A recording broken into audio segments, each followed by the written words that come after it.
In front of me is Motorola Moto G54 Power, and today I would like to show you how you can delete a password from Google Password Manager. Begin by opening Settings and scrolling down to access Google.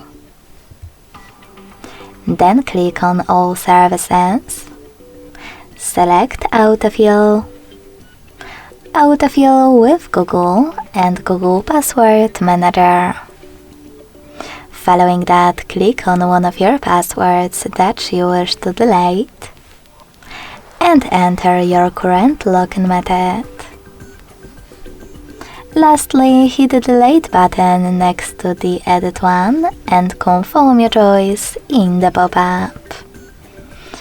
Thanks so much for watching. If you enjoyed this video, don't forget to leave a like, comment and subscribe. Bye!